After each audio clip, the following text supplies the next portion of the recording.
გამარჯობა ეთერში კურიერი 6 საათზე ახალ ამბობს კურიერის გუნდთან ერთად მე კესო ქაფიანიძე გაგაცნობთ. თბილისში ხორვატიის პრეზიდენტის ვიზიტი გრძელდება. ცოტა ხნის წინ ზორან მილანოვიჩი საქართველოს პრემიერ-მინისტრს შეხვდა. მხარეებმა საქართველოსა და ხორვატიას შორის არსებული მჭიდრო პარტნიორობა და სამომავლო თანამშრომლობის პერსპექტივები განიხილეს. ვიზიტის ფარგლებში მილანოვიჩი საკანონმდებლო ორგანოში იმყოფებოდა, სადაც პარლამენტის თავმჯდომარეს შალვა პაპუაშვილს შეხვდა. თამარ თათარაშვილი აშუქებს ხორვატიის პრეზიდენტის ვიზიტს თბილისში და ის შემოგვერდება ახლა პირდაპირ ეთერში. თამარ გისმენთ.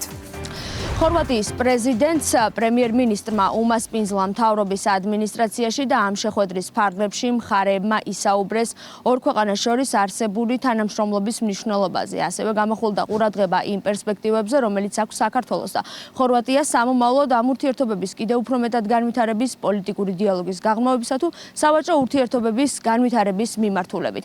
ასევე ხორვატიის პრეზიდენტი იმყოფებოდა პარლამენტის თავმჯდომარესთან საკანონმდებლო ორგანოში, სადაც მას პირველმა კანონმდებელმა უმას პინძლა და ამ შემთხვევაში საუბრის მთავარი თემა იყო ის არსებული ურთიერთობები, რომელიც დღეს საქართველოს ევროკავშირთან აქვს. პარლამენტის თავმჯდომარემ მას სრული ინფორმაცია მიაწოდა და აღნიშნულ გამოწვევებთან ამ საკითხებთან დაკავშირებით და თავის მხრივ ხორვატიის პრეზიდენტმა ამ შეხვედრის ფარგლებში თქვა, რომ ის პირადად არის დაინტერესებული, რომ ამ თემებთან და ამ პრობლემებთან დაკავშირებით, რომელიც დღეს ურთიერთობის ნაწილში საქართველოსა და ევროკავშირს შორის არსებობს, პირადად მოისმინოს და ის ამ საკითხით ასევე დაინტერესდება. ხორვატიის პრეზიდენტს საკმაოდ დატვირთული დღის წესრიგი აქვს თბილისში ვიზიტის ფარგლებში. დღეს მას უმას პინძლა ასევე საქართველოს პრეზიდენტმა საპრეზიდენტო რეზიდენციაში, სადაც მედიისთვის ამის შემდგომ გაკეთდა უკვე საერთო კომენტარები და განცხადებები. ამ შემთხვევაში ხორვატიის პრეზიდენტმა დღეს კიდევ ერთხელ თქვა, რომ ის სოლიდარული არის საქართველოსთან მიმართებით და მიაჩნია, რომ კრიტიკა, რომელიც ევროსტრუქტურების თუ ბრიუსელის მხრიდან ბოლო პერიოდში საქართველოსთან მიმართებით ისმის, არის უსაფუძვლო. ასევე თქვა ისიც, რომ მისთვის გაუგებარი არის ევროსტრუქტურების წარმომადგენლების მხრიდან არსებული კრიტიკა, მათ შორის საქართველოს პოლიტიკურ, საშინაო თუ საგარეო კურსთან დაკავშირებით. აღნიშნულ საკითხთან დაკავშირებით თბილისში უკვე გაკეთდა შეფასებები. შეაფასეს საპარლამენტო უმრავლესობის წევრებმა ხორვატიის პრეზიდენტის მთავარი გზავნილები და თქვეს, რომ რაც თქვა მან დღეს განცხადებების დროს, ამას დიდი ხანია საუბრობს ოფიციალური თბილისი. საპარლამენტო უმრავლესობაში აცხადებენ, რომ ეს არის ნათელი დასტური იმისა, რომ ევროკავშირის ცალკეული წარმომადგენლები საქართველოს მიმართებით სხვაგვარად ფიქრობენ, რასაც ვერ ვიტყვით მაგალითად ცალკეულ ევრობიუროკრატებზე, რომლებიც ხშირად აკრიტიკებენ საქართველოს სხვადასხვა მიმართულებით. საპარლამენტო უმრავლესობაში აცხადებენ იმას, რომ ეს არის ნათელი დასტური, რომ ევროკავშირის წრეებში არის განსხვავებული მოსაზრებები საქართველოსთან მიმართებით და კრიტიკა ნებისმიერ შემთხვევაში, რომელიც ისმის, არის ცალსახად უსაფუძვლო. მან ძალიან ღიად თქვა, რომ მისი ვიზიტის მთავარი მიზანი არის, რომ სოლიდარობა გამოუცხადოს საქართველოს და სოლიდარობა გამოუცხადოს ქართულ ხალხს, იმიტომ რომ მისთვის წარმოუდგენელია ქვეყანა და ხელისუფლება, რომელსაც არ აქვს დიპლომატიური ურთიერთობები რუსეთთან და რომლის ტერიტორიებიც ოკუპირებულია რუსეთის მიერ, იყოს პრორუსული. ყველაფერი ის, რასაც ჩვენ დიდი ხნის განმავლობაში ვამბობდით, რომ ეს იარლიყების მიწებება არის ვიწრო პოლიტიკური ინტერესებიდან გამომდინარე, ბატონმა მილანოვიჩმა დაადასტურა. მაშინ, როდესაც საქართველოს ყოველდღიურ რეჟიმში იგერიებს ხოლმე ბრიუსელის ბიუროკრატების უსამართლო შეტევებს და კრიტიკას, აი სწორედ ეს არის ევროპის ხმა, სწორედ ეს არის ევროპელი მოქალაქეების ხმა და ევროპული ინტერესები, რომელიც ხორვატიის პრეზიდენტმა გააჟღერა. და სწორედ აი ამ აბსურდულ განსხვავებას ხედავთ ხოლმე, როდესაც ბრიუსელის ბიუროკრატია არის სრულიად აცდენილი ევროპის ინტერესებს, მაშინ, როდესაც ევროპელებს, ევროპის მოქალაქეებს, ევროპის წევრ სახელმწიფოების ძალიან დიდ უმრავლესობას აბსოლუტურად განსხვავებული ინტერესები და პოზიციები აქვს საქართველოსთან დაკავშირებით და კარგია, რომ დღეს ამ ფორმატში საქართველოს მოსახლეობამ დაინახა, რომ თუ რეალურად სად არის ევროპა, რა არის ევროპა და რა არის ევროპული ხმა და ინტერესები საქართველოსთან დაკავშირებით. საქართველოს-ხორვატიის ურთიერთობები მზარდია და დინამიკურად ვითარდება და ერთ-ერთი ამის ნიშანი არის ხორვატიის პრეზიდენტის ვიზიტი საქართველოში. მოახსენებათ, რომ ხორვატია არის ევროკავშირის წევრი ქვეყანა და ჩვენთვის ძალიან მნიშვნელოვანია მათი მხარდაჭერა. ზორან მილანოვიჩის ვიზიტი საქართველოში პრეზიდენტის პოზიციაზე არის პირველად ხორციელდება თბილისში. ის გუშინ ეწვია საქართველოს, მას პირველმა დიპლომატმა უმას პინძლა ის დახვდა თბილისის საერთაშორისო აეროპორტში. უკვე დღეს კი მას ჰქონდა შეხვედრები, როგორც აღვნიშნეთ, პრეზიდენტთან, პრემიერ-მინისტრთან და პირველ კანონმდებელთან. ხორვატიის პრეზიდენტი საქართველოს ხვალდატოვებს. მადლობა თამარ, ეს იყო თამარ თათარაშვილი. ხორვატიის პრეზიდენტის დახვედრის ცერემონია ათონელის სასახლის ეზოში გაიმართა. ზორან მილონოვიჩი საქართველოს პრეზიდენტს პირისპირ და გაფართოებულ ფორმატში შეხვდა. შემდეგ კი პრეზიდენტებმა ერთობლივი განცხადებები გააკეთეს. ისაუბრეს როგორც ეკონომიკურ, ისე პოლიტიკურ საკითხებზე. მილონოვიჩი აცხადებს, რომ საქართველოს ბარიერებს უქმნიან მორალური დილემის წინაშე აყენებენ, რაც ხელების გადაგრეხვა და შანტაჟია. აბსოლუტურად გულახდილად რომ გესაუბროთ, 2025 წელს არ ყოფილა ვიზიტი ევროკავშირიდან საქართველოში. ბოდიშს ვიხდი ამ გამონათქვამისთვის, მაგრამ ეს იგიჟეა. მე ჩამოვედი ქვეყანაში, რომელსაც ადანაშაულებენ პრორუსულობაში, პროპუტინისტურ მიდგომებში. მე სხვა გამოცდილება მაქვს. შეიძლება ვცდები, მაგრამ ეს არის ქვეყანა, რომელსაც დიპლომატიური ურთიერთობები არ აქვს მოსკოვთან და აბრალებენ, რომ მოსკოვის აგენტია. მე ამას ვერ ვიგებ, ამიტომ გადავწყვიტე პირადად მენახა რა ხდება. მე ვნახე თბილისში მინისტრები სხვა ევროპული ქვეყნებიდან, რომლებიც ჩამოვიდნენ აქ მიტინგებში მონაწილეობისთვის და ოპოზიციას შეუერთდნენ. ვფიქრობდი, მე როგორ ვიგრძნობდი თავს ეს პოლიტიკოსები, რომ ჩამოსულიყვნენ ჩემს დედაქალაქში, ცენტრალურ მოედანზე. ვინც არ უნდა იყვნენ, არ მაინტერესებს პოლიტიკური მხარეები საქართველოში. არც ერთ მხარეზე არ უნდა დადგეს. ჩემთვის მიუღებელია თვითონ იდეა, რომ წნეხს ახორციელებ მცირე, პოლიტიკურად იზოლირებული ქვეყნის წინააღმდეგ, რომელსაც სირთულე აქვს ევროკავშირთან. საქართველოს ბარიერებს უქმნიან, მორალური დილემის წინაშე აყენებენ, აბრალებენ, რომ მოსკოვის აგენტია. ეს არის მორალური შანტაჟი. ისინი აშანტაჟებენ ქვეყანას, ხდება ამ ქვეყნისთვის ხელების გადაგრეხვა. ამიტომ ჩამოვედი საქართველოში, რომ ეს მეთქვა. თქვენი ქვეყანა შეუძლებელი დილემის წინაშე აღმოჩნდა ძალიან ცინიკური გზით და როგორც ბატონმა ყაველაშვილმა თქვა, ამას აკეთებს ბრიუსელი. ევროპული ბიუროკრატია, ისინი ჩემი სახელით ვერ ილაპარაკებენ და არ მივცემ უფლებას ხორვატიის სახელით ისაუბრონ. დიდი მადლობა მინდა გადავუხადო ბატონ პრეზიდენტს ესეთი ემოციური და თბილი სიტყვებისთვის. ჩვენ საზოგადოებას მინდა მივმართო, რომ დიახ, სწორედ ევროკავშირის ქვეყანა, ღირსეული ქვეყანა, ხორვატია და მისი პრეზიდენტი, სწორედ სიმართლეს საუბრობს და სწორედ ესეთი გულწრფელი საუბარს ვითხოვთ ჩვენ ევროპული ბიუროკრატიისგან და იმ ქვეყნების წარმომადგენლებისგან, რომლებსაც ორმაგი სტანდარტი აქვს და სხვა დამოკიდებულებით არიან ჩვენს ქვეყანასთან. აი ეს არის ნამდვილი ღირსეული ლიდერის დამოკიდებულება და აქ არ არის ზედმეტი არაფერი, ეს არის პირდაპირ მნიშვნელობით სიმართლის აღიარება. დარწმუნებული ვარ, რომ თქვენი ვიზიტი დამატებით იმპულსს შესძენს ჩვენი კავშირების გაღრმავებას საერთო ინტერესის ყველა სფეროში. ამჟამად საქართველოს ევროკავშირის ურთიერთობები კარგად მოგეხსენებათ, რომ მთელი რიგი გამოწვევების წინაშეა. თუმცა გვჯერა, რომ კონსტრუქციული და აქტიური დიალოგით შესაძლებელია იმედს გამოვთქვათ, რომ საქართველოსა და ევროკავშირის პოზიციებს შორის არსებული განსხვავებების გადალახვა და ნორმალიზება შეიძლება მოხდეს და ამისთვის ალბათ მეტი ძალისხმევა დაგჭირდება. ევროკავშირის გაფართოების პოლიტიკა არ უნდა იყოს მანიპულაციის ინსტრუმენტი, რასაც ხშირად მიმართავენ ევროპელი ბიუროკრატები. ჩვენი ეროვნული ინტერესიდან გამომდინარე ყოველთვის მზად ვართ გავაგრძელოთ ურთიერთობები ნებისმიერ დონეზე, მიუხედავად იმისა, რომ რა დამოკიდებულებითაც არ უნდა იყვნენ ევროპელი ბიუროკრატები. საბედნიეროდ ევროკავშირში არიან ქვეყნები, რომლებიც უსამართლო მიდგომებზე თვალს არ ხუჭავენ, ხედავენ და ობიექტურად აფასებენ საქართველოს პროგრესს და ევრობიუროკრატების აგრესიული რიტორიკის ნაცვლად დიალოგსა და დიპლომატიას ირჩევენ.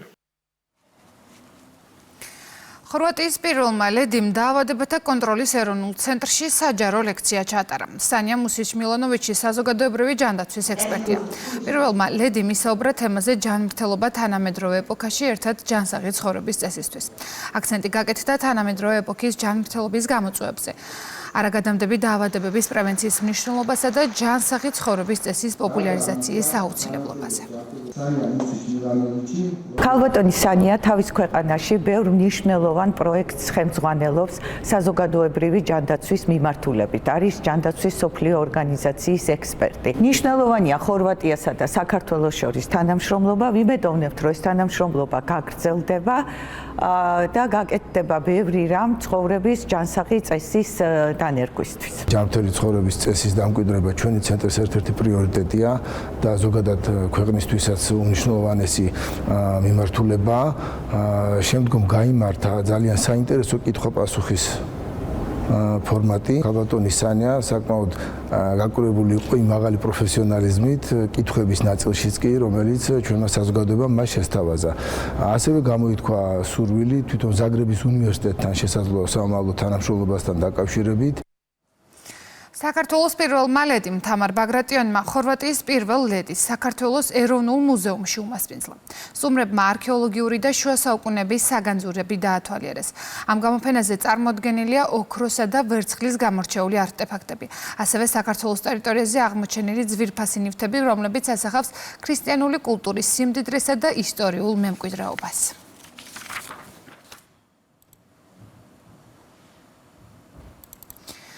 საქართველოს მთავრობამ დღევანდელ სხდომაზე სახელმწიფო უნივერსიტეტებში სტუდენტების მიღების კვოტები დაამტკიცა. პრემიერ-მინისტრმა განაცხადა, რომ პირველად დამოუკიდებლობის აღდგენის შემდეგ კვოტების შრომის ბაზრის ანალიზს დაეფუძნება. კვოტები კი უმაღლესი განათლების კონცეფციით დადგენილი ერთი ქალაქი, ერთი ფაკულტეტის პრინციპის მიხედვით განისაზღვრა. საქართველოს ტექნიკურ უნივერსიტეტში მიღება გამოცხადდება საინჟინრო ტექნიკურ დისციპლინებზე. თბილისის სახელმწიფო სამედიცინო უნივერსიტეტში მედიცინის სპეციალობებზე. ილიას სახელმწიფო უნივერსიტეტში პედაგოგიკის პროგრამებსა და STEM სპეციალობებზე. სახელოვნებო უნივერსიტეტები და სპორტის უნივერსიტეტები სტუდენტებს მიიღებენ შესაბამის სპეციალობებზე. ბათუმისა და ქუთაისის უნივერსიტეტები კი შეინარჩუნებენ მრავალფუნქციურ დატვირთვას. საქართველოს მთავრობა ამტკიცებს სახელმწიფო უნივერსიტეტებში სტუდენტების მიღების კვოტებს. ეს კვოტები პირველად დამოუკიდებლობის აღდგენის შემდეგ დაეფუძნება შრომის ბაზრის სიღრმისეულ ანალიზს, რომელიც განხორციელდა ეკონომიკის სამინისტროს მიერ, განათლების სამინისტროსთან ერთად, რაც არის ძალიან მნიშვნელოვანი სიახლე. და გარდა ამისა, ეს კვოტები განისაზღვრება უმაღლესი განათლების რეფორმის კონცეფციის შესაბამისად, კონკრეტულად ამ კონცეფციით დადგენილი ერთი ქალაქი, ერთი ფაკულტეტის პრინციპის შესაბამისად, რაც ასევე ძალიან მნიშვნელოვანი სიახლეა. ახაც გავუსვა ამ რეფორმის ერთ-ერთ მნიშვნელოვანეს შედეგს, რომელიც ამ კვოტებშიც არის ასახული. თბილისის სახელმწიფო უნივერსიტეტს ამ რეფორმის შედეგად დაუბრუნდება დედა უნივერსიტეტის მისია და სტატუსი, ის სტატუსი და მისია, რომელიც მან 90-იანი წლების პერიოდში განვითარებული მოვლენების შედეგად დაკარგა და უფრო მოგვიანებით 2004-2012 წლებში წინა ხელისუფლების მიზანმიმართული პირდაპირ ვიტყოდი მავნებლური ანტიეროვნული პოლიტიკის შედეგად დაკარგა. თესეოს უნდა დაუბრუნდეს დედა უნივერსიტეტის სტატუსი, შესაბამისი მისია და ერთ-ერთი მთავარი ამოცანა იმ რეფორმის, რომელიც ჩვენ წამოვიწყეთ, არის სწორედ ეს რეფორმა არის აუცილებელი იმისათვის, რომ ქართულმა ახალგაზრდებმა საქართველოში მიიღონ თანამედროვე სტანდარტების უმაღლესი განათლება, რასაც ჩვენ აუცილებლად უზრუნველყოფთ. შრომის ბაზრის კვლევის შედეგები იმაზე შემაშფოთებელია, ვიდრე ერთი შეხედვით შეიძლებოდა გვეფიქრა. გასული წლების განმავლობაში სტუდენტების მიღება თვისებრივად იყო აცდენილი შრომის ბაზრის მოთხოვნებს. შესაბამისად, ჩარიცხული სტუდენტების უმრავლესობა იმთავითვე იმისთვის იყო განწირული, რომ ისინი უნივერსიტეტებში დაუფლებული სპეციალობითა და დიპლომით ვერასოდეს ისარგებლებდნენ. ბუნებრივია, სახელმწიფოს პასუხისმგებლობა სტუდენტი ასეთი პერსპექტივისგან თავიდანვე დაიცვას და სპეციალობებზე კვოტები შრომის ბაზრის მოთხოვნის შესაბამისად გაანაწილოს. სტუდენტების ჩარიცხვის პრაქტიკა მნიშვნელოვნად არის აცდენილი შრომის ბაზრის მოთხოვნებს, რაც იწვევს სერიოზულ სტრუქტურულ პრობლემებს შრომის ბაზარზე ადამიანური კაპიტალის მობილიზებისა და გამოყენების თვალსაზრისით. წელს უმაღლეს საგანმანათლებლო დაწესებულებებში სტუდენტების ჩარიცხვა არსებითად სწორედ შრომის ბაზრის მოთხოვნებს დაეფუძნება. სპეკულაციები და დეზინფორმაციული კამპანია უპრეცედენტო ინვესტიციის წინააღმდეგ. პრემიერ-მინისტრმა მთავრობის სხდომაზე იხილსის პროექტზე ისაუბრა. ირაკლი კობახიძის ინფორმაციით კრწანისის ტერიტორიაზე წინასწარი გაყიდვები დაიწყო 257 ბენიდან 157 ქართველებმა, არაბული ქვეყნების წარმომადგენლებმა კი მხოლოდ 8 ბინა შეიძინეს. პრემიერის თქმით, ეს მონაცემებიც ადასტურებს, რომ ოპოზიციის არაბიზაციის დაანონსებული პროცესი ჩაუვარდა. წინასწარი გაყიდვები დაიწყო ბინების კრწანისში, კონკრეტულად კრწანისის ტერიტორიაზე თქვენ გახსოვთ რომ ოპოზიციას ჰქონდა დაანონსებული $15,000 ფასი, მათ უკვე იცოდნენ ინვესტორზე უკეთ რა ფასით გაიყიდებოდა ბინები და სახლები კრწანისის ტერიტორიაზე, თუმცა ოპოზიციის ანონსის საწინააღმდეგოდ საწყის ფასი გარემოდებულ ბინებზე იყო $1,650. დაახლოებით 10 ჯერ აცდნენ იმ რეალობას, რომელიც სინამდვილეში იყო დაგეგმილი. შესაბამისად, რისთვის არის ამის განმავლობანი, რომ ეს ბინები საშუალო ქართველი მხედველისთვისაც იყო ხელმისაწვდომი და ჩვენ მოგვაწოდეთ სტატისტიკური ინფორმაცია, თქვენ გახსოვთ, რა მხოლოდ კამპანია იყო აგებული ამ თემასთან დაკავშირებით, ცნობილი არაბიზაციის ტერმინი შემოიტანეს და ასე შემდეგ. და აცხადებდნენ, რომ პრაქტიკულად ქართველები ვერ იყიდნენ ბინებს და მთლიანად გაიყიდებოდა არაბებზე, რაღაც სტიგმატიზაციის მსვლელობა ჰქონდათ. მთლიანად არაბები იყიდნენ ბინებს, ასეთი იყო მათი პროგნოზი. გაიყიდა 257 ბინა, საიდანაც 157 ბინა იყიდეს ქართველებმა და 100 ბინა იყიდეს უცხოელებმა. მე ვიტყოდი, რომ არა ის ისტერიული კამპანია, რომელსაც აწარმოებდნენ. ჩვენი ოპონენტები, ქართული მყიდველების წილი დარწმუნებულია, ბევრად უფრო მაღალიც იქნებოდა და დარწმუნებულია, რომ მომავალში ეს წილი გაიზრდება, დანარჩენს დაუკვირდებით ბუნებრივია მოვლენების განვითარებას. რაც შეეხება ეგრეთ წოდებულ არაბიზაციას, არაბული ქვეყნების მოქალაქეებმა 257-დან მხოლოდ 8 ბინა შეიძინეს, რაც ნიშნავს იმას, რომ არაბიზაციის, ასე ვთქვათ, დაანონსებული პროცესი იმთავითვე ჩაუვარდა ჩვენს ოპოზიციას. მე მინდა ყველა შევახსენო, რომ ეს უპრეცედენტო ინვესტიცია საქართველოს ეკონომიკას გამდიდრებს $11 მილიარდ. როდესაც ჰაერის გაყიდვა იწყება ხოლმე, $500-600 არის საშუალო ფასი. პირველი სართული რო ამოვა, რა გახდება ეგ $1,600? ჰაერი $1,600 ძალიან ძვირია. ნიშნავს, რომ ის ფასი იქნება ბოლოში, რა ფასაც მე ვამბობდი. სხვები არ მაინტერესებს. ეს იყო მორიგი ბინძური კამპანია ოპოზიციის მხრიდან, ვინაიდან ისინი ძალიან კარგად ათვითცნობიერებენ და მით უმეტეს ლელოს ლიდერები, რომლებმაც ეს კამპანია დაიწყეს, ისინი კიდევ ყველაზე კარგად ათვითცნობიერებენ რადიკალური ოპოზიციის რიგებიდან, თუ რამდენად მნიშვნელოვანი ინვესტიცია არის ეს საქართველოში, მართლა უპრეცედენტო ინვესტიცია და ამდენი ადამიანი უნდა დასაქმდეს და ამდენი ფული უნდა შემოვიდეს საქართველოში უცხოეთიდან, რომელიც რა თქმა უნდა ძალიან მნიშვნელოვან გავლენას პოვებს ჩვენს ეკონომიკაზე პოზიტიურ ჭრილში. შესაბამისად ეს წარმატება მათ უნდათ რომ ჩაეშალათ და საზოგადოება შეეყვანათ შეცდომაში, რომ რაღაცა მათ ემოციებზე ეთამაშათ, თუმცა არაფერი არ გამოუვიდათ. ქართული ოცნების წევრებისთვის დაბრკოლებას არ წარმოადგენს დიპლომატიური პასპორტების მფლობელებისთვის უვიზო რეჟიმის შეჩერება. მეტიც სახელისუფლებო პარტიაში აცხადებენ, რომ შანტაჟს არ ექვემდებარებიან და ეს გადაწყვეტილება მათ ნაბიჯებსა და ქმედებებზე გავლენას არ იქონიებს. მმართველი გუნდის შეფასებით ევროპული საბჭოს ეს გადაწყვეტილება უხეში ფორმით თავის გამოჩენის მცდელობას წააგავს. ის რაც ქართული ოცნებისთვის ბრიუსელის მხრიდან მორიგი მუქარა და შანტაჟია, მისასალმებელია ქართული ოპოზიციისთვის. ძალიან კარგი ეს თუ ასე მოხდა და ეს კიდევ ერთხელ ვამბობ, არ არის მხოლოდ სამოგზაურო დისკომფორტი, ეს არის სერიოზული პოლიტიკური გადაწყვეტილება პირველ რიგში, რაც რა თქმა უნდა დაიმსახურა საკუთარი არასწორი მოქმედებების გამო ოცნება და ოცნების მაღალჩინოსნება. ჩვენ თავიდანვე ვამბობდით, რომ სანქციები უნდა შეხებოდა სწორედ ინდივიდებს, ინდივიდუალურ პირებს და არა ქართულ ხალხს. ღიმილის მოგრელია მხოლოდ ეს განცხადებები. ერთადერთ მიზანს ემსახურება და ჩვენ ამაზე ვამბობდით ყოველთვის, რომ ზეწოლა მოახდინოს საქართველოს ხელისუფლებაზე, რომ შეცვალოს და ჩვენ შევცვალოთ ჩვენი პოლიტიკა მრავალი მიმართულებით. და ამაზეც არაერთხელ ვთქვით, არ არსებობს ზეწოლის მექანიზმი, რითიც საქართველოს ხელისუფლებას აიძულებენ გააკეთოს ისეთი რამ, რაც ეწინააღმდეგება საქართველოს ინტერესებს. ხოლო რაც მოდის როგორც საქართველოს ინტერესების, ასევე ევროპელი მოქალაქეების ინტერესებში, ჩვენ ასეთ საერთო ინტერესებზე ჩვენ მზად ვართ ბუნებრივია დიალოგისთვის და არა იმისთვის, რასაც ჩვენ ვხედავთ, ხო, მაგიდის აყირავება და დიალოგის კარის დახურვა. ამიტომ თუ კი ვინმე რამე უნდა გააკეთოს ამ შემთხვევაში, ეს არის ევროპელი ბრიუსელის ბიუროკრატებმა დასხნენ დიალოგის მაგიდაზე. დიპლომატიური პასპორტების მფლობელებისთვის უვიზო რეჟიმის შეჩერებას ვრცელი განცხადებით გამოეხმაურა საპარლამენტო უმრავლესობის ლიდერი. ირაკლი კირცხელია წერს, რომ ორწლიანი მუქარის ევროკავშირის მხრიდან გადაწყვეტილების მექანიზმში ცვლილებების შეტანისა და ხმამაღალი განცხადებების შემდეგ დადგა დღე, როდესაც ევრობიუროკრატებმა რეალურად კი მათ უკან მდგარმა დიპსტეითმა ქმედითი ნაბიჯების გადადგმა დაიწყეს. კირცხელიას თქმით, გასული წლის 27 იანვარს ევროკავშირმა დაახლოებით იმავე შინაარსის გადაწყვეტილება, რომელიც განსხვავებულ სამართლებრივ ბაზას ეყრდნობოდა, უკვე მიიღო. გასულმა წლებმა გვიჩვენა, რომ Deep State-მა, რომელმაც მთელი ევროპა უფსკრულის პირას მიიყვანა, საქართველოს ხელისუფლებას ვერაფერი მოუხერხა.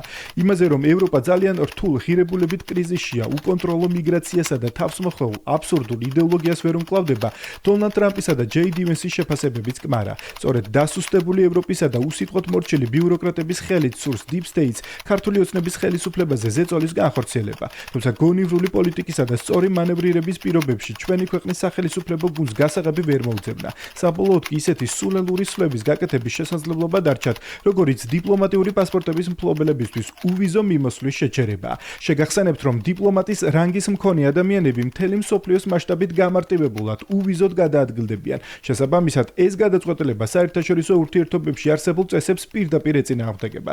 გამოდის, რომ Deep State-მა საერთაშორისო ხელშეკრულებები და ელემენტარული ლოგიკა არაფრად ჩააგდო, მხოლოდ იმიტომ, რომ ქართული ოცნების წინააღმდეგ მიიღო გადაწყვეტილება, რომლის გავლენაც ქართულ ოცნებაზე ნულოვანია. ამაზე სულელური და კომიკური რა უნდა იყოს. ეს ყველაფერი კი ერთადერთ რამეზე მეტყველებს. ქართული ოცნების ხელისუფლებამ წარმატებულად ითამაშა Deep State-ის ყველანაირი ხრიკი, წინასწარ გათვალა, პრევენციული ქმედებებიც განახორციელა და არსენალში მხოლოდ ისეთი სვლები დაუტოვა, რომლებიც ან უშედეგოა, ან მათივე ინტერესების საწინააღმდეგოდ იმოქმედებს. ამიტომ მხოლოდ იმისთვის, რომ ევროკავშირის თემით მანიპულირება გაგრძელდეს, ასეთი აბსურდული გადაწყვეტილებების მიღება უწევთ. ჰელსინკის კომისიაში საქართველოს შესახებ პანელური დისკუსია კონგრესმენებისა და სენატორების გარეშე გაიმართა. საქართველოს საკითხზე ერთ-ერთი მთავარი მომხსენებელი კი მაკეინის ინსტიტუტის გლობალური დემოკრატიის პროგრამების დირექტორი და საქართველოში NDI-ის ყოფილი ხელმძღვანელი ლორა თორნტონი იყო. თორნტონმა განაცხადა, რომ მიუხედავად გამკაცრებული კანონმდებლობის ამოქმედებისა, რომელმაც დონორებისგან ფულის მიღება გაართულა, მაინც იპოვეს კრეატიული გზები, რომ დაფინანსება მიაწოდონ ორგანიზაციებს. სხდომაზე დამსწრეებს შორის იყო გედედეს ყოფილი მაღალჩინოსანი და საქართველოში ძებნილი ირაკლი შაიშმელაშვილიც.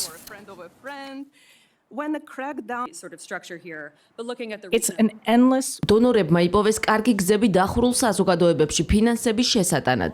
ეს არ არის შეუძლებელი, ეს სარისკოა. მე ბელარუსში, აზერბაიჯანსა და რუსეთში მიმუშავია ამ მიმართულებით და დონორის მხრიდან დიდი სიფრთხილეა საჭირო. ზოგჯერ ეს უბრალოდ შეუძლებელია. აშკარად შეკვეცილია ფულის დინება საქართველოსკენ, მაგრამ არა შეუძლებელი. მეტს არ ვიტყვი. ჩვენ ეს კარგად გამოგვდის ამერიკის შეერთებულ შტატებს, NDI-ის, გერმანულ მარშალის ფონდს, სოროს და სხვა ჯგუფებს. საკმაოდ დახურულ ქვეყნებში შეგვიძლია შეღწევა და პატარა სამოქალაქო ჯგუფების მხარდაჭერა. არ მსურს ჩვენი შესაძლებლობები და ტაქტიკა გავთქვა, მაგრამ დახურულ გარემოში საჭირო ხალხის მხარდაჭერა შეგვიძლია. ადაპტაციის უნარი გვაქვს. საქართველოში შეცვალეს გრანტების შესახებ კანონი, რომელიც კრძალავს უცხოური ფულის მიღებას იმდენად, რომ თუ მინდა დაბადების დღის საჩუქარი გავუგზავნოთ ჩემს ქართველ გერებს, ეს შეიძლება იყოს კრიმინალური, რადგან ისინი ყოველ საღამოს პროტესტს გამოხატავენ. მოვისმინეთ აღიარება პირდაპირი, რომ საქართველოს კანონმდებლობის გვერდის ავლით თურმე ვიღაცები ცდილობენ, რომ ქვეყანაში შემოიტანონ ფული, რომელიც ხმარდება პოლიტიკურ აქტივობას. ამ, ასე ვთქვათ, განცხადებით ალბათ ჩვენი სამართალდამცავი სტრუქტურებიც დაინტერესდებიან, იქიდან გამომდინარე, რომ კანონის დარღვევა არ აქვს მნიშვნელობა, რომელი კანონი ირღვევა, არის დანაშაული. ამ სხდომაზე არ იყო წარმოდგენილი არც ერთი კონგრესმენი, შესაბამისად ნათელია, რომ ინტერესით ამ მოსმენის მიმართ, რომელიც ერთხელ თურმე ცუდი ამიტის გამო გადაიდო გვახსოვს და იმ დღეს კონგრესში არაერთი მოსმენა გაიმართა. ვინც სიმართლეს თვალს უსწორებს, ის ომს არ ემსახურება და ქვეყანას იცავს. სწორედ ეს არჩევანი გააკეთა საქართველომ. ამის შესახებ საქართველოს პარლამენტის თავმჯდომარე სოციალურ ქსელში წერს და საფრანგეთის პრეზიდენტის განცხადებას აზიარებს. ემანუელ მაკრონი რუსეთთან თანამშრომლობაზე საუბრობს. როდესაც მოსკოვი და კიევი სამშვიდობო შეთანხმებას მიაღწევენ, ჩვენ ევროპაში რუსეთთან ერთად უსაფრთხოების ახალი არქიტექტურის შექმნა დაგვჭირდება. განაცხადა საფრანგეთის პრეზიდენტმა. ემანუელ მაკრონი ამბობს, რომ მას ევროპელებთან ერთად ვლადიმერ პუტინთან დიალოგის ორგანიზება სურს.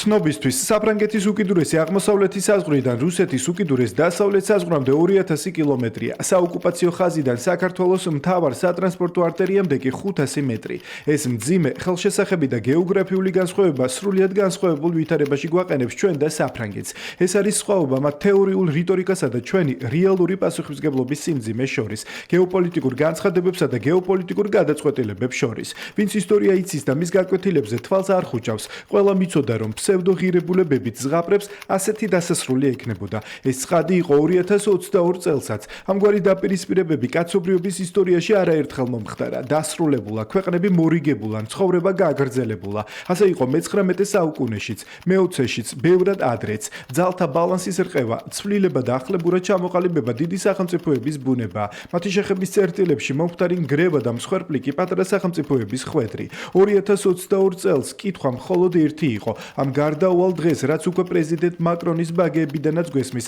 საქართველოს დანგრეული და განადგურებული შეხვდებოდა თუ ჩვენივე გამოცდილებიდან ვისწავლიდით და სხვისი ყალბი პათეტიკის აყოლას, ჩვენი გზის გაყოლას ვამჯობინებდით. სწორედ აქ გაივლო ზღვარი უსამშობლოებსა და პატრიოტებს შორის. პირველებმა სხვისი დროშა და ჰიმნი თავისად აქციეს. ჯერ თვითონ დაიჯერეს, შემდეგ კი სხვებს არწმუნებდნენ, რომ ბომბების წვიმა სჯობს მშვიდობის სირცხვილს, რომ ეს ჩვენი ბრძოლაა, ჩვენი ვალია, რომ მსხვერპლობა გვმართებს დიადი მომავლისთვის, რომ ომი მშვიდობაა და მზე დასავლეთიდან ამოდის. ამ დროშის ქვეშ აგინეს თანამოქალაქეებს, მეგობრებს, განსხვავებულად მოფიქრალებს, უფურთხეს თებში და წყევლეს კედლებზე.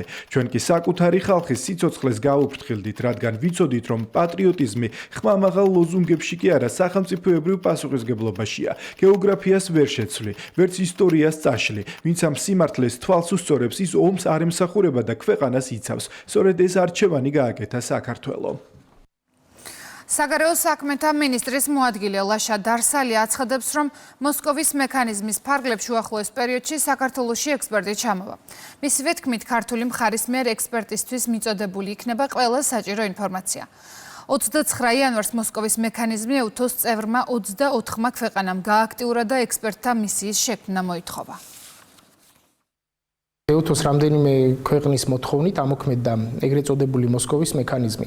შესაბამისად, ოდირის წინასწარ დამტკიცებული სიიდან შეირჩა ერთი ექსპერტი, რომელიც ეწევა საქართველოს უახლოეს პერიოდში.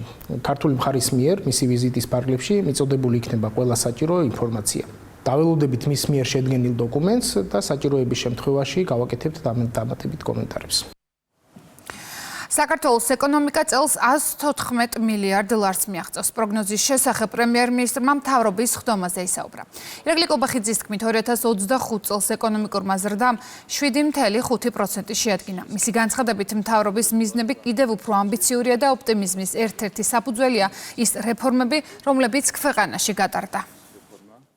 არის აუცილებელი იმისათვის, მონაცემები გვაქვს წინასწარი მაჩვენებელი შარშან ეკონომიკურმა ზრდამ შეადგინა 7.5%, ანუ გვქონდა იმაზე მაღალი მაჩვენებელი, ვიდრე ეს იყო გათვალისწინებული ჯერ პირველადი პროგნოზით, რაც შემოგთავაზა საერთაშორისო სავალუტო ფონდმა და მერე გადავაჭარბეთ დაზუსტებულ პროგნოზსაც, რაც ძალიან მნიშვნელოვანია.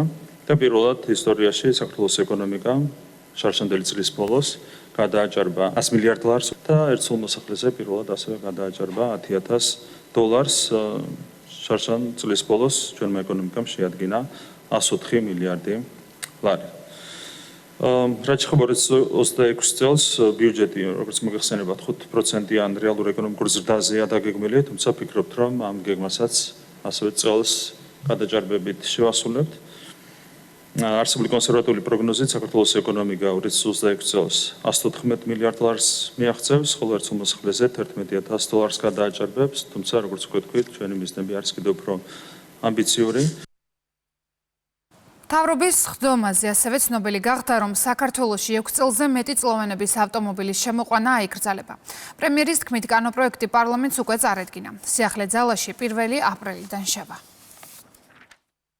2 მილიონზე მეტი ავტომობილი, გადატვირთული გზები და გამონაბოლქვით გარემოზე მიყენებული ზიანი. ამ გამოწვევებზე საპასუხოდ მმართველ გუნდში გადაწყვეტილება მიღებულია.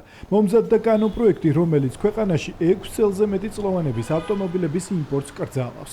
პრემიერ-მინისტრის თქმით, ინიციატივა ეყრდნობა იმ სტატისტიკურ მონაცემებს, რომლის მიხედვით ბოლო წლებში რეგისტრირებული ავტომობილების რაოდენობა მილიონზე მეტით გაიზარდა.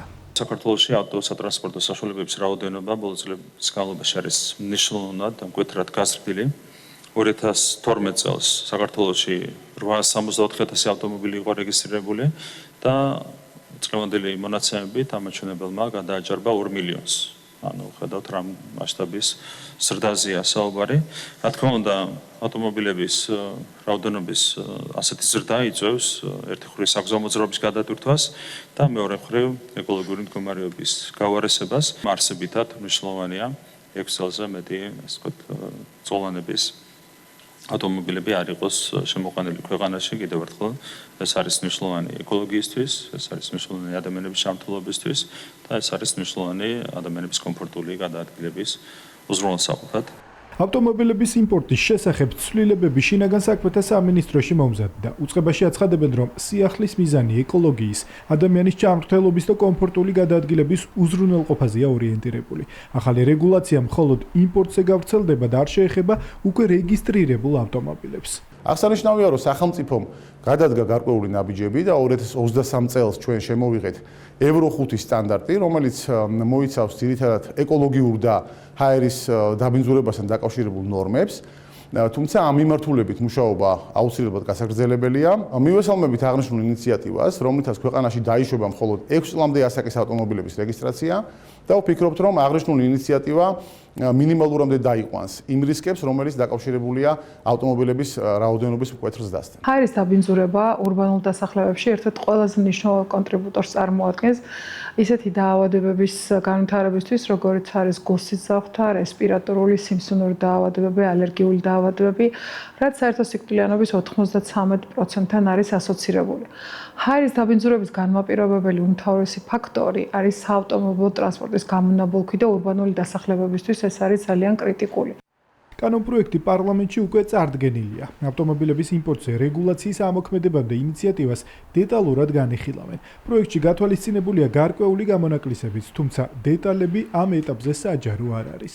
მოქმედი კანონმდებლობის მიხედვით 2013 წელს გამოშვებულ მანქანაზე ძველი მანქანების შემოყვანა მაღზაული არის, მისი რეგისტრაცია არ ხდება, გარდა ისტორიული დანიშნულების მქონე ავტომობილებისა, ხოლო ახალი ცვლილებების მიხედვით უკვე 6 წელზე უფრო ძველი მანქანების შემოყვანა იქნება შეუძლებელი ჩვენს ქვეყანაში. ეს ერთი მხრივ მიმართულია იმისათვის, რომ გარემოზე ზემოქმედება შემცირდეს, არის გამოწვევა გადატვირთული გზების და საწვევების კუთხით.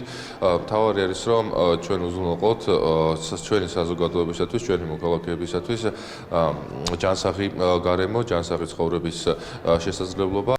რეგულაცია ავტომობილების იმპორტზე და ეკოლოგიურ მიზნებზე გათვლილი ცვლილება. ბოლო კვლევების მიხედვით საქართველოში ავტოპარკის 52% 20 წელზე მეტი ასაკისაა. ეთერში ბრუნდება განვაგრძობთ გამოშვებას. ლევან ჯანგველაძის მკვლელობის საქმეზე დაკავებულ სანდრო წივწივაძეს 8 წლიანი პატიმრობა მიესაჯა. გადაწყვეტილება თბილისის საქალაქო სასამართლოში დღეს გამოცხადდა. გამოძიების მიხედვით ცეცხლსასროლი იარაღი, რომლითაც ჯანგველაძე მოკლეს, სწორედ სანდრო წივწივაძის საკუთრება იყო. ლევან ჯანგველაძის შეკვეთითა და ანგარებით განზრახ მკვლელობისთვის მსჯავრდებულია გელა უძილაური, მას უვადო თავისუფლების აღკვეთა აქვს მისჯილი. საქმის ფარგლებში ცალკე წარმოებად მიმდინარეობს რამდენიმე პირის საქმე. სასამართლომ გაიზიარა ბრალდების ხარის მიერ წარდგენილი მტკიცებულებები, კიდევ ერთხელ გამარტავს ბრალდების ხარი აქ მხოლოდ ვიდეო მასალაზე არ არის საუბარი, აქ იყო მტკიცებულებათა ერთობლიობა, რომელიც ადასტურებდა სანდრო წივწივაძის ბრალეულობას, რომ მან გაასაღა ცეცხლსასროლი იარაღები, ერთის მხრივ მამუკა ჟიჟილაშვილზე, მეორეს მხრივ მამუკა ტიღმილაშვილზე და ასევე გაასაღა გიორგი კაჭკაჭაშვილზე და გიორგი ჯოხაძეზე. გარდა ამისა, მან ცრუ ინფორმაცია მიაწოდა გამოძიებას, როდესაც მან მიმართა, რომ თითქოს დაკარგა იარაღები. სასამართლომ განმარტა დასაბუთების ნაწილშიც, რომ დაეყრდნო როგორც ვიდეო მასალას, ასევე ფარულ საგამოძიებო მოქმედების შედეგად მოპოვებულ ინფორმაციას, დაეყრდნო იმ გარემოებასაც, რომ ყველა იარაღი აღმოჩნდა სანდრო წივწივაძის ახლობლების ხელში, შესაბამისად ამ მტკიცებულებათა ერთობლივების საფუძველზე დაადგინა გამომტყუნებელი განაჩენი. თბილისის საქალაქო სასამართლოში სახელმწიფოს გადატრიალების მცდელობის საქმეზე დაკავებულების მურთა ზოდელავას, ირაკლი ნადირაძის, პაატა მანჯგალაძის, პაატა ბურჭულაძის, ირაკლი ბერიძისა და კიდევ 5 პირის სასამართლო პროცესი გაიმართა. დღეს ბრალდების მხარის მოწმე დაზარალებული პოლიციელი ლაშა ჯუღელი დაიკითხა. დაკავებულებს ბრალი წარდგენილი აქვთ მუხლით, რომელიც ჯგუფურად სტრატეგიული და განსაკუთრებული მნიშვნელობის ობიექტების ხელში ჩაგდების და ბლოკირების მცდელობას გულისხმობს. ამ ვიდეოკამერით გადაღებული იყო, როგორც იცევა პრეზიდენტის ღობე პირველ ჯერზე, თუმცა როგორც ჩანს გამოძიებლის მითითებით, ეს ნაწილი მოხდა манипуляცია ვიდეოზე და არ ჩანს სასამართლოში წარმოქმნილ მტკიცებულებაში. მოწმემ ძალიან მნიშვნელოვანი ინფორმაცია მიაწოდა სასამართლოს. მან განმარტა, რომ 2025 წლის 4 ოქტომბერს დაჯგუფების წევრებმა უმოწყალოდ სემეს თავისა და ტანის არეში. საქმეზე არსებობს სხვადასხვა რაკურსით გადაღებული კადრები. ყველა ეპიზოდი გახლავთ წარმოდგენილი და გამოკვლეული სასამართლოში. ყველა რაკურსით როგორ ზიანდება ხობის პირველი და შემდგომი ეპიზოდებიც. დამონტაჟებული არც ერთი კადრი არ გახლავთ. ტექნიკურად რომელი კამერა როგორ ახორციელებს გადაღებას, მე ვერ გეტყვით. კამერების სხვადასხვა რაკურსით ყველა ჩანაწერი საქმეზე გამოკვლეულია. საქმეზე როგორც არაერთხელ აღინიშნა, ძალიან ბევრი პირდაპირ მტკიცებულება არსებობს იმისა, რომ გამოტანილ იქნას გამომტყუნებელი განაჩენი. შინაგან საქმეთა მინისტრმა თბილისის პოლიციის დეპარტამენტის ხელმძღვანელ პირებთან სამუშაო შეხვედრა გამართა. გეკა გელოძემ თანამშრომლებს დეპარტამენტის დირექტორის ახლა დანიშნული მოადგილე თემურაზ კუპატაძე წარუდგინა და მას წარმატებული საქმიანობა უსურვა. თემურაზ კუპატაძე შინაგან საქმეთა სამინისტროს დაცვის პოლიციის დეპარტამენტის თავმჯდომარის პოზიცია ეკავა, ის აღნიშნულ თანამდებობაზე გიორგი ალადაშვილმა შეცვალა.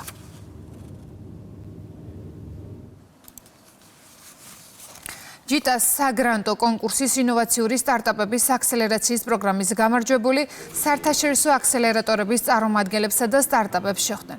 პროგრამა ადგილობრივი და რეგიონული სტარტაპების მხარდაჭერის მექანიზმია, რომელიც დაეხმარება განვითარების ადრეულ ეტაპზე მყოფ ინოვაციურ სტარტაპებს გლობალურ ბაზარზე გასვლაში, ინვესტიციების მოზიდვასა და განვითარებაში. მნიშვნელოვანია, რომ ეს პროგრამა სწორედ უზრუნველყოფს იმას, რომ ქართულმა სტარტაპებმა ძალიან სწრაფად უზრუნველყონ ინოვაციური და მაღალტექნოლოგიური პროდუქტების საერთაშორისო ბაზარზე გატანა. 4 საერთაშორისო აქსელერატორის შემოსვლა ნიშნავს, რომ საქართველოს მსოფლიო ინოვაციური ეკოსისტემის რუკაზე ღირსეულ ადგილს იკავებს. გარდა ამისა, საქართველოს მთავრობას თითოეული სტარტაპებისთვის აქვს ინოვაციური სტარტაპის სტატუსის მინიჭების შესაძლებლობა კანონში განხორციელებული ცვლილებების შედეგად, რითაც თითოეული ქართული სტარტაპი მინიმუმ 3 წელი 0%-იანი საგადასახადო რეჟიმი ექნებათ. არის ნამდვილად ახალი ეტაპის დაწყების პერიოდი, როდესაც ქვეყანაში სახელმწიფოს მონაწილეობით და ჩართულობით შემოვიდა 4 საერთაშორისო ტოპ აქსელერატორი. ეს ფაქტობრივად ჩაანაცვლებს უკვე იმ საგრანტო პროგრამას, რომელიც იყო ფუნდამენტი ჩვენი სტარტაპ ეკოსისტემის განვითარების ბოლო წლების განმავლობაში. ქართულ სტარტაპებს ექნებათ შესაძლებლობა, რომ პირდაპირ საერთაშორისო აქსელერატორებში, რომლებიც თბილისში, საქართველოში არიან უკვე წარმოდგენილები და მუშაობენ ამ მიმართულებით, გაიარონ აქსელერაცია, იმუშაონ თავიანთ ბიზნეს პროექტებზე, კონდეთ პირდაპირ წვდომა დასავლურ ბაზრებთან, როგორც კაპიტალის მოზიდვის ნაწილში, ასევე მათი პროდუქტების განვითარების და მომხმარებელზე წვდომის ნაწილში. საგარეო საქმეთა მინისტრის პირველმა მოადგილემ გიორგი ზურაბაშვილმა შეხვედრა გამართა საქართველოში ევროკავშირის ელჩ პაվել ჰერჩინსკისთან. საგარეო უწყების ცნობით შეხვედრის მიზანს წარმოადგენდა საქართველოს პოზიციის გადაცემა ევროკავშირის მიერ რუსეთის წინააღმდეგ დაწესებული შემზღუდავი ზომების დაცვისა და სანქციების გვერდის ავლის შემთხვევების აღკვეთა პრევენციის მიზნით ქვეყნის მიერ გაწეული ძალისხმევის თაობაზე. ზურაბაშვილმა აღნიშნა, რომ მედიაში გავრცელებული ინფორმაცია საქართველოს ყულევის ნავსადგურის ევროკავშირის სანქციების სიაში შესაძლო დამატების თაობაზე ყოვლად გაუგებარი, დაუსაბუთებელი და ფაქტობრივ საფუძველს მოკლებულია. შეხვედრის შესახებ ინფორმაცია გაავრცელა ევროკავშირის წარმომადგენლობამაც. ტექსტში ნათქვამია, რომ შეხვედრის მიზანი იყო გრანტების შესახებ კანონსა და მასთან დაკავშირებულ საკანონმდებლო აქტებში ახლახან წარდგენილი ცვლილებების პაკეტის შესახებ ევროკავშირის შეშფოთების გამოთქმა. ჩუღურეთის რაიონში პარლამენტის ქალთა და ბავშვთა საკითხებზე მომუშავე კომისიის მიერ ინიცირებული პროექტი გმირის დღე გაიმართა. პროექტი საგანმანათლებლო და შემეცნებითი ხასიათისა და მიზნად ახალგაზრდებში ეროვნული გმირების უკეთგაცნობასა და დაფასებას გულისხმობს. პროექტი საქართველოს რამდენიმე რაიონში უკვე გაიმართა. დღეს ჩუღურეთის რაიონის საჯარო სკოლების მიერ განხორციელებული იქნა დაუმარცხებელი გენერლის ღონისძიება, რომელიც გიორგი მაზნიაშვილის ცხოვრებასა და მოღვაწეობას შეეხებოდა. დღეს ბავშვებმა გააცოცხლეს მას წარსული, გააცოცხლეს მის მიერ განხორციელებული შესანიშნავი ტრადიციები, მისი შრომა და ღვაწლი ჩვენი ერისა და საქართველოს წინაშე. პროექტის მიზანი და შინაარსი და ის ემოცია, რომელიც ჩვენ ამ ღონისძიებიდან გამოყვა, კიდევ ერთხელ ხაზს უსვამს პირველ რიგში ზოგადი განათლების ეროვნულ მიზნებს, იმას, რასაც ჩვენ მოვითხოვთ სკოლისგან, რომ დიახ სკოლაში უნდა იზრდებოდნენ გარდა კონკრეტული საგნის მცოდნე მოქალაქეებისა და ახალგაზრდობისა, პირველ რიგში საკუთარი ისტორიის, ტრადიციის, საკუთარი გმირების და მათი ცხოვრების მცოდნე ახალგაზრდები. გიორგი მაზნიაშვილი იყო საქართველოს სამხედრო ხელოვნების ისტორიის ერთ-ერთი ღირსშესანიშნავი წარმომადგენელი. ზუსტად მისი სიტყვებია ის, რომ მე არც მენშევიკების გენერალი ვარ და არც ბოლშევიკების გენერალი ვარ, მე ვარ ჩემი საქართველოს გენერალი. კურიერი 6-ზე დასრულებულია, მე დღეს ამიდგემშვიდობებით ახლა კი ეთერს უთმობ სპორტს და ლაშადვალიშვილს თქვენ კი მეტი ინფორმაციისთვის ეწვიეთ ჩვენს ვებგვერდს rustavi2.gr-დან დაასკანერეთ QR კოდი და შემოგვერთით rustavi2-ის Facebook გვერდზე. ნახვამდის.